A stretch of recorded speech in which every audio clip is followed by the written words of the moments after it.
नमस्कार, मैं मोहम्मद आसिफ और आप देख रहे हैं ESPN 9 न्यूज। इस वक्त प्रांसी मेरे साथ मौजूद हैं। प्रांसी, आपका बहुत बहुत स्वागत है।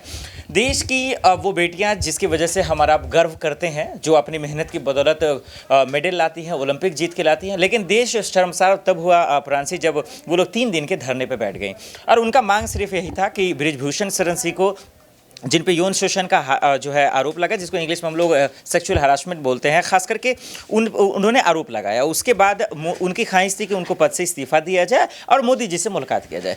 पहली बात, मोदी जी ने उनसे मुलाकात नहीं की है और दिल्ली में ही थे। दिल्ली की कुर्सी जानते ही हैं आप, तो कैसे देख रहे हैं कि उन बेटियों से उन्हें मुलाकात करना चाहिए?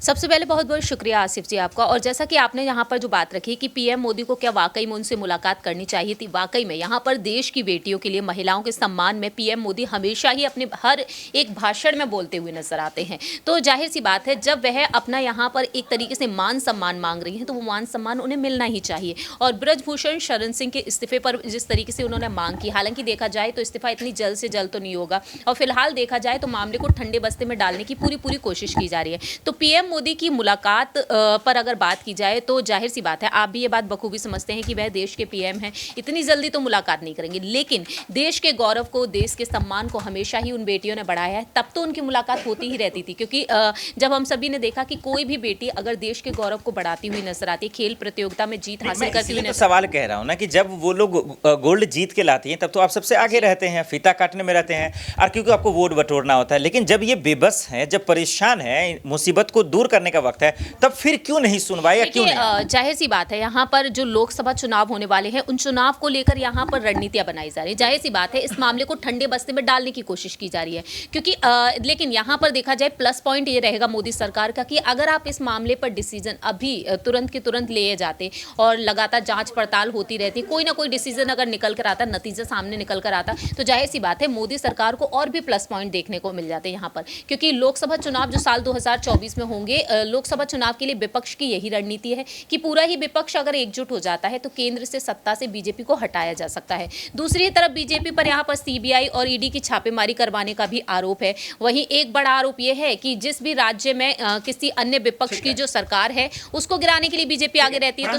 तो मैं थोड़ा सा इस डिबेट को खोल के इसलिए बात करना चाह रहा हूं कि जब यही बेटियां या फिर तमाम, कल भी देखिए अंडर 19 जो है वर्ल्ड कप हमारी खिलाड़ियों ने जीती है, जब ये होता है तो हम लोग कमेंट करते हैं, सोशल मीडिया पे खुशियां मनाते हैं, मुबारकबाद देते हैं। लेकिन यही बेटियां जब मुसीबत में आती है, जब उन पर उनके साथ बेबस हो जाती हैं हिंदुस्तान के कई जो बाहुबली टाइप लोग हैं, जिसमें मैं इशारा कर रहा हूं बृजभूषण पे, तो उसके हक में लोग ना तो कमेंट करते हैं ना आवाज उठाते हैं। आखिर ऐसी बेबसी क्यों लड़कियों को लेकर? देखिए, फिलहाल देखा जाए तो यहाँ पर जो बेटियों को लेकर जो आपने सवाल किया है, फिलहाल यहाँ पर सबसे बड़ी रणनीति यही आती है, घूम फिर के जितने भी सवाल रानी से पूछा गया तो वो कह रहे मुझे जानकारी ही नहीं है। भाई, जब देश की बेटी सड़कों बैठी है, आपको जानकारी नहीं, कहा है कि मंत्री बात है। जिस तरीके से स्मृति ईरानी ने यहाँ पर सिलेंडर को लेकर जब बात आती है, महंगाई को लेकर जब बात आती है, तब वह बात रखती हुई नजर आती है। राहुल गांधी अगर अमेठी सीट से उतरने वाले होते हैं तो वह ट्वीट करती हुई देखी जाती है, लेकिन जब देश की बेटियां आगे आती हैं तो वह बोलती हुई नजर नहीं आती। लेकिन खुद की बेटी की जब बात आई थी, जब यहाँ पर आरोप लगाए गए थे कांग्रेस की तरफ से उनकी बेटी जॉयश ईरानी पर, तो स्मृति ईरानी खुलकर बोलती हुई नजर आई थी। सोशल मीडिया के जरिए स्टेटमेंट्स हो,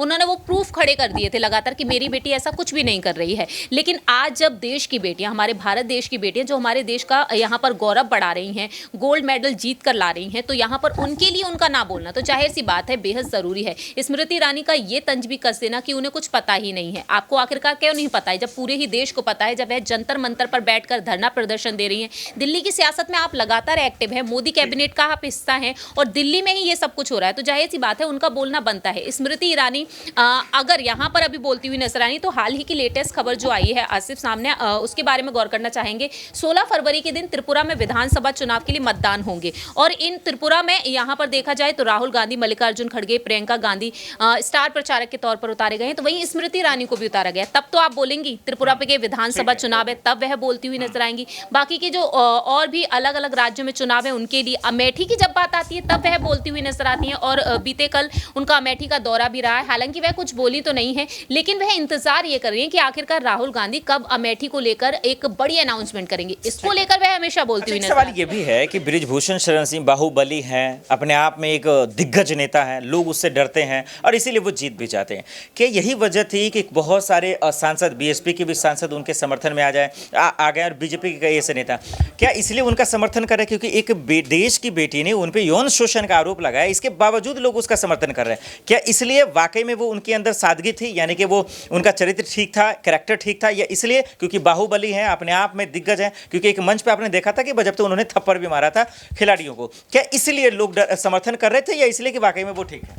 देखिए, ये पर्दे के पीछे की राजनीति है। पर्दे के पीछे क्या कुछ है उससे तो हम वाकिफ नहीं है, लेकिन देखा जाए देश की बेटियां अगर इतना बड़ा आरोप लगा रही हैं तो जरूर कुछ ना कुछ तो ऐसा हुआ ही होगा। इसी वजह से वह खुलकर सामने आई हैं। दिल्ली की सियासत में उन्होंने एक अलग ही हड़कंप मचा दिया, जंतर मंतर पर धरना प्रदर्शन देती हुई नजर आई हैं और आज वह जिस तरीके से आरोप लगाती हुई नजर आई, जरूर इसके पीछे कुछ ना कुछ तो वजह होगी। लेकिन दूसरी ही तरफ यहाँ पर बाहुबली जो कहे जाते हैं बृजभूषण शरण सिंह, उनके सपोर्ट में यहाँ पर जिस तरीके से पार्टी उतरती हुई नजर आई, बीएसपी की एक अलग ही रणनीति नजर आई। क्योंकि देखा जाए तो मायावती का यहाँ पर एक अलग ही मास्टर प्लान देखने को मिल रहा है, कभी किसी पार्टी की तरफ झुकाव देखने को मिल रहा है। वैसे वह केंद्र सरकार पर निशाना साधती हैं, बीजेपी पर निशाना साधती हैं, लेकिन मायावती का यहाँ पर उनकी तरफ समर्थन देना ये वाकई में चौंकाने वाली बात है। क्योंकि यहाँ पर घूम फिरकर अगर देखा जाए सिर्फ एक ही रणनीति निकल के नजर आती है कि लोकसभा चुनाव जो मायने रख रहे हैं, उन लोकसभा चुनाव को ध्यान में रखते हुए यहाँ पर कोई भी पार्टी नहीं चाहती कि उनके नेताओं पर यहाँ पर सवालिया निशान खड़े हो जाए, और उसी तर्ज पर सभी चलते हुए नजर आ रहे हैं। और बृजभूषण शरण सिंह के बारे में बात की जाए तो वह तो राज ठाकरे पर भी हमला बोलते हुए नजर आते हैं, वह तो साफ तौर पर कहते हुए नजर आते हैं कि अयोध्या में कदम रख के तो दिखाइए। तो एक देखा जाए उनका एक अलग ही यहाँ पर जो बाहुबली का जो रुतबा देखने को मिलता है वो हद से ज्यादा बढ़ चुका है। तो बाहुबली है तो इसका ये मतलब थोड़ी ना है कि कानून से वो बढ़ जाएंगे, और कानून से बढ़ जाएंगे और देश की बेटियों के साथ जो चाहे वो कर लेंगे। अगर वो बाहुबली है इसका ये मतलब थोड़ी कि कानून को हाथ में ले लेंगे और उससे भी आगे बढ़ जाएंगे। जाहिर सी बात है, उनको कानून कोई भी अपने हाथ में नहीं ले सकता, और जिस तरीके से यहाँ पर बृजभूषण शरण सिंह पर जो आरोप लगे उसकी जांच पड़ताल अच्छे से होनी चाहिए।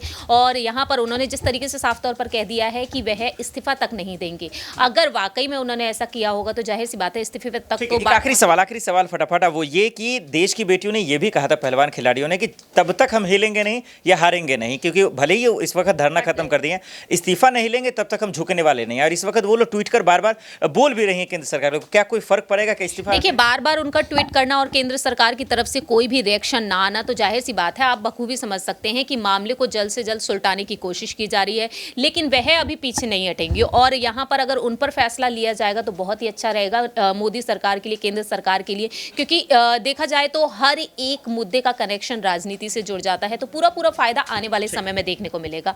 लेकिन बृजभूषण शरण सिंह का पद वाकई में यहाँ पर मुश्किलों में पड़ सकता है। बीजेपी को सिर्फ एक ही बात का डर सता रहा होगा कि कहीं ना कहीं अगर बृजभूषण गलत होते हैं तो कहीं ना कहीं बीजेपी पर सवालिया निशान खड़े हो जाएंगे। बहुत बहुत शुक्रिया प्रांशी, और प्रांशी की बात से ही मैं जो है वाइंड अप कर रहा हूं, और वो ये कि राजनीति इसमें है, सियासत है, और सियासत है तो इसका क्या ये मतलब कि देश की बेटियां जलील और बेबस हो जाए, और अगर देश की वो बेटियां बेबस हो जाए जो जिसके नाम पे हमारा गर्व करते हैं, तो फिर डूब मरना चाहिए ऐसे नेताओं को जो इनके नाम पर सियासत और वोट बटोरते हैं। बहरहाल देखते हैं कि आगे अब केंद्र सरकार इन बेटियों के लिए क्या फैसला लेती है। आज के लिए इतना ही, हमें दीजिए इजाजत और आप देखते रहे SPN9 न्यूज़। नमस्कार।